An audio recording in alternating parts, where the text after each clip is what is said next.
É daqui no ar com o apoio do BNI, Business Network International, onde as pessoas, os empresários fazem negócios através de referências e de referências consolidadas, referências que trazem resultados. E eu quero convidar você que não conhece o BNI Barbera, que é um grupo em formação. Se você quiser participar, por favor, venha nos visitar às terças-feiras, a partir das 7 horas da manhã, no Greenhouse Corporate, que é aqui do ladinho, né? Próximo aqui à SP75. E eu tenho o prazer de receber aqui comigo hoje a Carla Kauschmann. É Kauschmann? Coachman. Desculpa, Coachman. A Carla, que é advogada, é membro do BNI Barbera, e nós vamos falar hoje um pouco sobre direito no que toca a questão imobiliária. Carla, é um prazer recebê-la aqui, muito obrigado pela sua participação. E eu queria que você começasse contando pra gente como é que você veio parar em Indaiatuba. Vamos lá. Então, primeiramente, muito obrigada pelo convite, é um prazer estar aqui, né? Prazer Nós nos conhecemos aí no BNI, Barbera, estamos estreitando os relacionamentos, e é ótimo, né? Eu adorei o convite, e justamente para poder falar daquilo que eu mais gosto, que é o direito imobiliário, focado muito na vida do empresário, né? Aquele empresário que tem aí um ponto comercial locado. Mas contando um pouquinho, como você me perguntou aqui, de como eu vim parar em Indaiatuba, meus pais vieram primeiro, né? Meu pai trabalhava no ABC, foi transferido para uma empresa de Hortolândia, e aí ele começou a procurar cidades aqui na região para morar, e ele que descobriu Indaiatuba. E aí eu e minhas irmãs começamos também a frequentar a cidade, e aí quando eu engravidei, né, há 18 anos atrás, veio para cá. Vim para cá, falei, não, eu vou para Indaiatuba que vai ser bom. Exatamente, foco na família. E foi ótimo, foi excelente. Adoro São Paulo, adoro meus amigos de São Paulo, mas Indaiatuba está no meu coração. Indaiatuba é uma cidade, como nós conversávamos aqui um pouco antes de começar a gravação, Indaiatuba é uma cidade que quem vem e toma o ar, não é nem beber água, respira o ar de Indaiatuba, não quer mais ir embora, né? As pessoas se apaixonam pela cidade, porque realmente há muito, eu que trabalhei no serviço público aqui em várias ocasiões, e eu sou do tempo que a Avenida Kennedy, por exemplo, era um desertão nesses domingos de verão. Que tinha um semáforo só ali no Paulistão, não é? Tinha um semáforo no Paulistão e tinha um ali na Major Alfredo Camargo Fonseca com a Kennedy. Certo. Que é ali perto da Santa Rita, da Igreja Santa Rita. Então, assim, quando a gente caminhava ali na Avenida Kennedy, nessas manhãs de verão, tardes de verão, dava a impressão que a gente ia encontrar praia na quadra seguinte. Seria ótimo, hein? Era fantástico, né? E também sou de um tempo que muitas vezes nas minhas andanças aqui pela região, o pessoal falava, de onde você é? Sou de Indaiatuba. Perto de Ubatuba, falava, do lado. Então não tem que ficar explicando, é do lado. O pessoal confunde. É 300 Ubatuba. quilômetros depois, mas é do lado. Exatamente. Muito bom. Carla, por que o empresário tem que se preocupar com o contrato de locação? Porque eu vejo muito isso acontecer, já aconteceu comigo. A gente acaba contratando no afã de querer investir, de querer produzir, de querer fazer, a gente acaba alugando um imóvel e depois acaba tendo uma baita dor de cabeça. Então eu queria que você explicasse para nós, traduzisse em miúdos. Perfeito. Por que ele tem que se preocupar com o contrato de locação? Exato, vamos lá. Então, como você bem falou, né? Quando o cliente, né, o empresário, perdão, ele está querendo fazer o seu negócio, ele acha um imóvel que é legal, ele visita, não, aqui vou colocar minha fábrica, meu escritório, minha clínica e tal. Muitas vezes ele não dá conta de que o contrato de locação, ele é a principal âncora para ele se manter naquele ponto, de forma agradável, né, com um bom relacionamento com o locador. E muitas vezes ele nem olha, ele assina aquele contrato e não vê o que está ali escrito.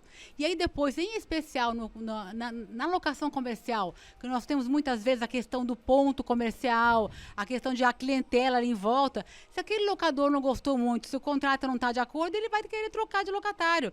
E aí o empresário fica na mão. Então, assim, olhar para o contrato, ter algumas questões específicas do contrato é importantíssimo, faz parte do negócio do empresário. O dono do imóvel, ele pode a qualquer momento retomar o imóvel? Não pode, né? Isso tanto na locação residencial como na locação comercial. Mas na locação comercial, qual que é o grande X da questão? Muitas vezes, como eu falei, o empresário está tão no afã de querer fazer o negócio dele que ele não faz a gestão do seu contrato de locação e não olha para o prazo, por exemplo. Se o contrato está a prazo indeterminado, aí o locador pode retomar o imóvel com aviso prévio de 30 dias. Imagina só. Olha isso. Você tá lá com a sua fábrica toda em ordem e tal, né? Contrato a prazo indeterminado, porque ninguém olhou para aquele contrato, não fez a gestão. Se acontece algum motivo ou o locador recebe uma oferta melhor, notifica, o locatário tem que sair. Então, é muito importante que o locador o locatário comercial tenha o seu contrato sempre a prazo determinado. Isso é importantíssimo. Por exemplo, tem um prazo mínimo que pode ser estabelecido? Um prazo máximo? Como é que funciona isso? É uma questão bem de mercado, né? Depende muito do que você vai fazer naquele imóvel. Imagine assim, é uma consultoria simples, que eu não preciso de clientela, nada. De repente você quer experimentar aquele imóvel, você faz o contrato por 1 ano, por 2 anos. Agora não, eu vou instalar ali a minha fábrica, então eu quero pelo menos uns 5 anos. Por quê? Com 5 anos de contrato, a lei já me dá uma série de benefícios para eu renovar o contrato naquele ponto comercial. E tem que tomar cuidado com isso, porque às vezes você fala assim, então eu vou querer fazer um contrato longo, mas aí o negócio não dá certo, para eu sair, para o locatário poder romper o contrato, ele vai pagar uma multa pelo prazo não cumprido do contrato. Então, se eu estou experimentando, se é um negócio novo, faz por 1 ano, 2 anos, experimenta, porque se tiver que sair antes, né?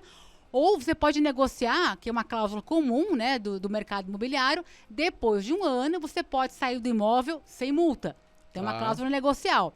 Mas, se você quer ficar no imóvel porque fez muitos investimentos ou porque aquele ponto é essencial para o seu negócio, contrato pelo menos de 5 anos, renovável. E quando é que ele deve renovar o contrato? Como é que ele faz esse processo? Quando é que é o entendimento? Quando é que ele chega no acordo ali com o dono do imóvel? Isso é excelente pergunta, porque vamos lá. A lei, quando ela fala da ação renovatória, né, ela coloca como prazo o seguinte: se eventualmente locador e locatário não entraram num acordo, o locatário tem que entrar com uma ação para poder renovar o contrato dele 6 meses antes de terminar o prazo do contrato. Então, se meu contrato vai vencer em dezembro de 2023 e eu não estou entrando num acordo com o locador, eu tenho que entrar com a ação em julho de 2023, ou seja, 6 meses antes, né? Antes de vencer o contrato, senão eu perco o prazo da lei. Por isso que é importante, assim, no último ano de contrato, você já começar uma negociação, que pode demorar aí 1, 2 meses, 3 que seja, mas aí você já vai ter a oportunidade de fazer um aditamento ao seu contrato, estender o seu prazo contratual amigavelmente, sem ter que entrar com ação nenhuma contra o locador. Entendi. E o que mais a pessoa que loca, o locador, pode fazer para se manter no imóvel? Certo. Então, o locatário, para se manter no imóvel, uma outra coisa muito importante é averbar o seu contrato de locação na matrícula do imóvel. Por quê? A matrícula é como se fosse ali, tem todo o histórico do imóvel. A matrícula a gente obtém no cartório de registro de imóveis, cada imóvel tem uma matrícula, e no momento que você averba o seu contrato de locação na matrícula do imóvel, se o locador quiser vender o imóvel, quem for comprar é obrigado a respeitar aquele contrato. É porque tem muito disso também, né? Acontece que às vezes o cara tá alocando a casa, o imóvel, sei lá, um galpão, uma sala, aparece uma oportunidade e o dono fala assim, opa, eu vendo. Isso. E aí quem está dentro do imóvel, como é que faz?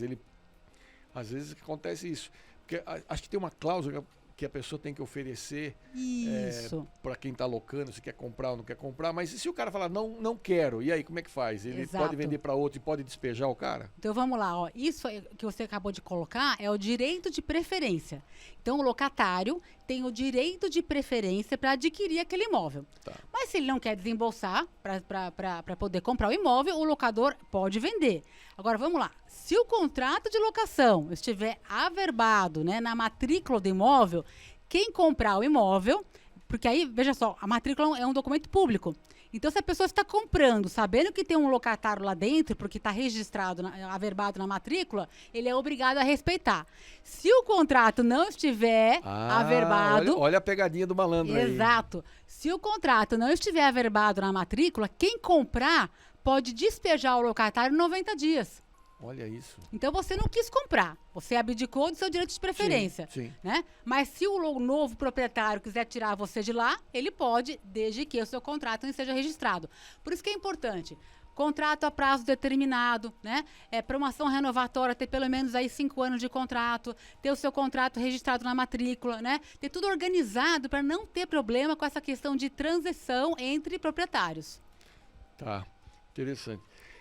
Por exemplo, e o laudo de vistoria, isso é uma outra coisa que pega Puxa. muito quem loca o imóvel. Exato. Porque, por exemplo, eu tenho pessoas próximas a mim que locou um imóvel, em 6 meses o imóvel começou a dar infiltração até no pensamento, tem bolha, tem infiltração para todo lado e a bucha está na mão dele. Exato. Então vamos lá. Nessa mesma correria que o locatário vai lá e assina o contrato, ele não olha muito pro laudo de vistoria. Ah, às vezes assim, o imóvel está em perfeito estado, imóvel não tem defeitos. Opa, nenhum imóvel, nem novo, está em perfeito estado. Não é? Nem imóvel novo está em perfeito estado. Às vezes o novo dá até um monte de problema do que o imóvel que já está usado. Então, assim, o laudo de vistoria, ele é o documento principal, ele é o coração do contrato de locação. Por quê? Porque ele faz prova do estado em que eu peguei aquele imóvel. Por quê? É isso que vai ser a base, quando eu for devolver o imóvel, esse é o documento principal. Por isso que o laudo de vistoria, ele deve ser escrito e com fotos. E se possível até vídeo. Hoje nós temos tantos recursos, né? Mas a questão é documentar o estado do imóvel, né? Aí muitas vezes, quando o locatário também está assumindo o imóvel, ele não consegue ver se o encanamento está em ordem, se toda a parte de energia elétrica está em ordem. Por isso que é importante colocar o seguinte, um prazo para você reclamar do imóvel. Então, tomou posse do imóvel, negocia lá 30 dias para poder fazer algum tipo de reclamação, porque ainda ficaria, digamos, a cargo do locador corrigir eventual defeito, tá? Então, por isso que o laudo de vistoria ele é muito importante, documentado, assinado pelas partes, para ser, de fato, prova quando você for devolver esse imóvel no futuro. E as benfeitorias? Por exemplo, eu estou lá no imóvel e vou fazer uma benfeitoria. Como é que se orienta? Tanto quem faz como quem vai ter um imóvel para ser feita essa vistoria. Essa benfeitoria, como é que funciona esse esquema? Isso, essa é outra coisa muito importante, porque assim, a benfeitoria, muitas vezes, assim, geralmente no contrato está dizendo que a benfeitoria fica incorporada ao imóvel e que o locatário tem que pedir autorização para o locador. Aí o que acontece? Não, precisamos fazer essa parede aqui, não, divide essa sala no meio, muda esse banheiro e ninguém fala nada para o locador. Quando for devolver, o locador ele pode exigir o quê? Uma indenização, ele pode exigir que você retorne o imóvel ao estado inicial. Então, qual que é a dica?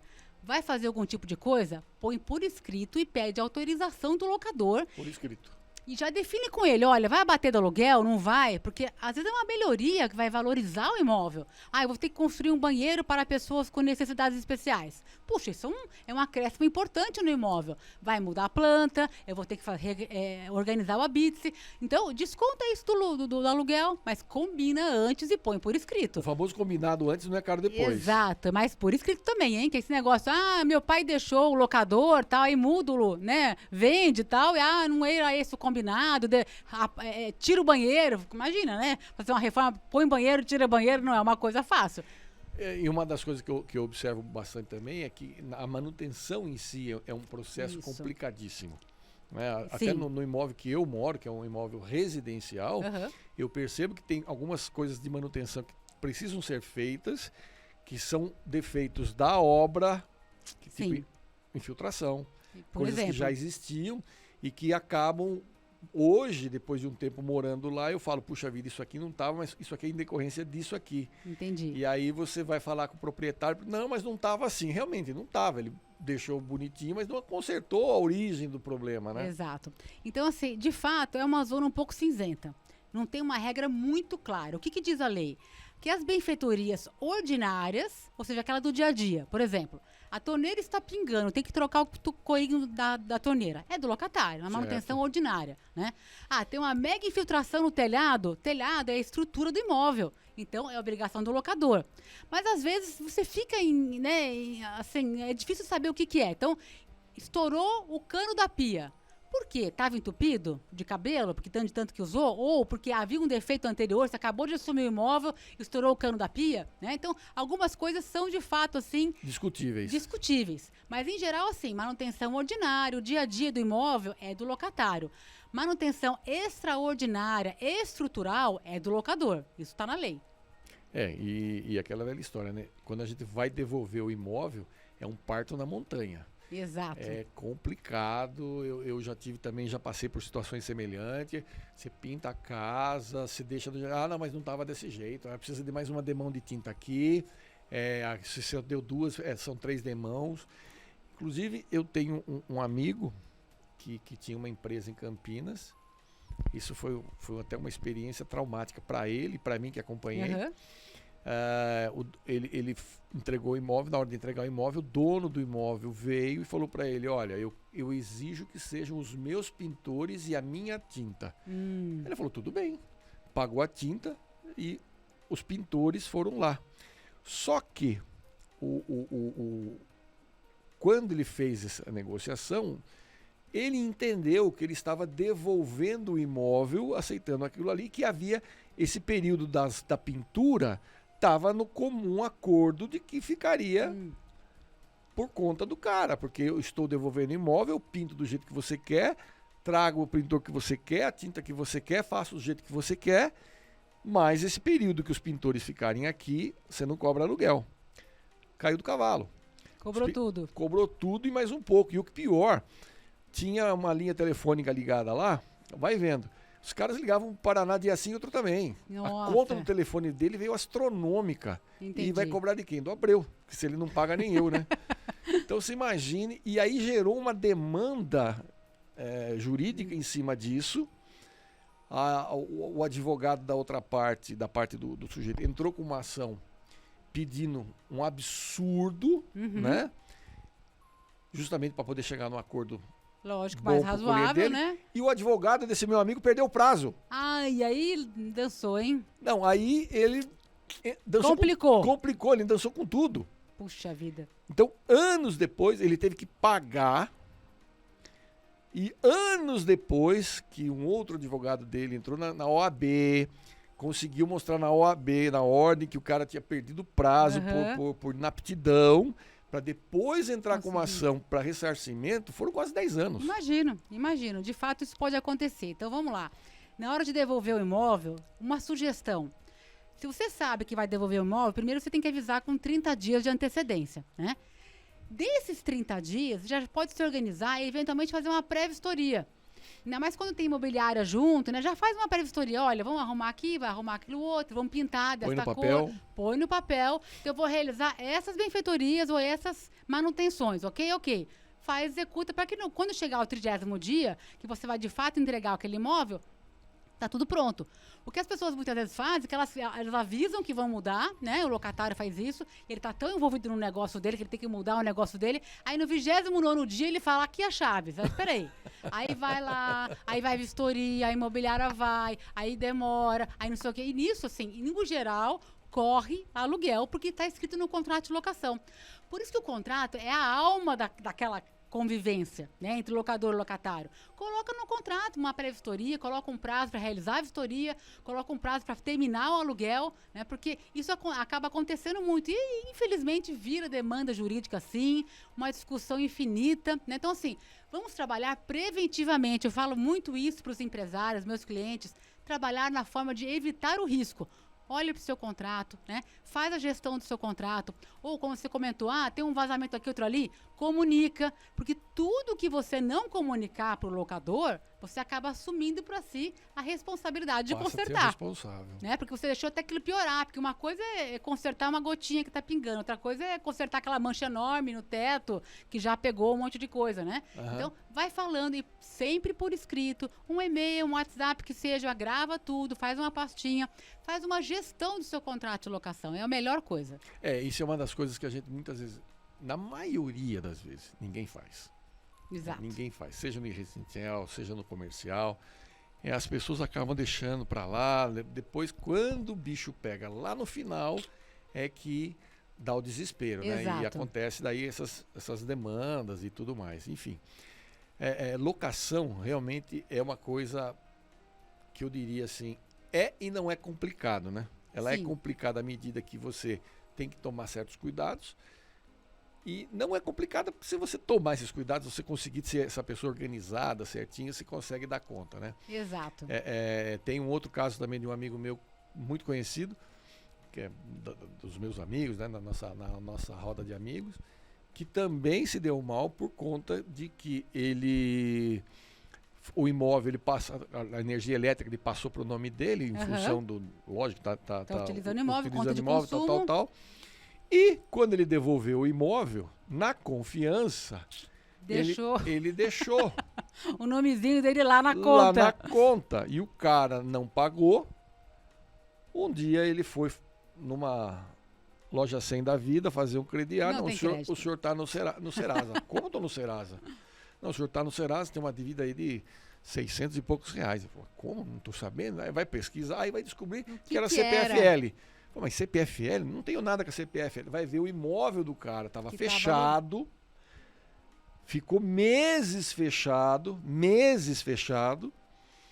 E contando energia Contando elétrica. energia elétrica. Então, isso de fato, assim, é mais uma questão, gestão da sua relação locatícia. Né? Porque quando tem uma imobiliária, no geral, a imobiliária toma conta Sim, disso, né? sim. De verificar se tem, às vezes é água. Aqui em Indaiatuba, a água você não consegue passar para o nome do locatário, continua no nome do locador. Mas às vezes o contrato, assim, é aquela questão de confiança mesmo, o locador, locatário, não, eu pago IPTU, né? O locador também não fiscaliza, aí não tem o pagamento. Tem o pagamento. Então, assim, é bem isso. E no momento de devolver o imóvel, o ideal é que no ato do distrato do contrato de locação, ou seja, o término daquele contrato de locação, da quitação, demonstra que pagou, apresenta conta de água, conta de luz, conta alguma outra conta que tenha, mas assim, água e esgoto, às vezes, que tem algumas cidades que tem taxa do lixo, né? Prova que pagou tudo e pronto, e o distrato da quitação geral. Né? Mas você faz essa prestação de contas. Porque, como você falou, pode ser simples? Pode. Pode ser complicado? Muito, né? Muito. Muito, né? Porque você está usando o imóvel de outra pessoa. Então, o locador também tem aquela expectativa que você vai cuidar do imóvel dele como se fosse seu. Sim. E nem todo locatário é legal, vamos combinar também. Sim, né? sim. Tem, nossa, Tem gente que usa tem uns bichinhos encardidos. E leva embora até a tampa do vaso sanitário quando vai embora, Verdade. leva lâmpada, leva lustre. Então, assim, tem que de fato ter essa gestão, né? É legal, assim, pode ser tranquilo, deve ser tranquilo, mas tem que tomar esses cuidados, com certeza. Cara, foi excelente o nosso papo. Tenho Que certeza que a nossa audiência aproveitou, porque realmente foi esclarecedor. Que bom. Tudo que você disse aqui foi muito bom. E gratidão pela participação e volte outras vezes, porque eu tenho certeza isso é um assunto que mexe com todo mundo.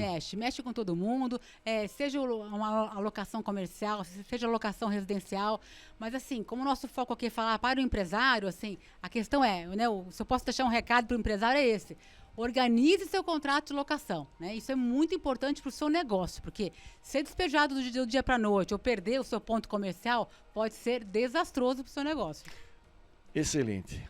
Carla Kochman, advogada, especializada no direito imobiliário. Isso. Ela que é a nossa parceira no BNI. Gratidão pela sua participação e até uma próxima oportunidade. Até uma próxima. Muito obrigada pelo convite. Foi um prazer estar aqui com você. O prazer é todo nosso. E para você aí de casa, até o nosso próximo encontro.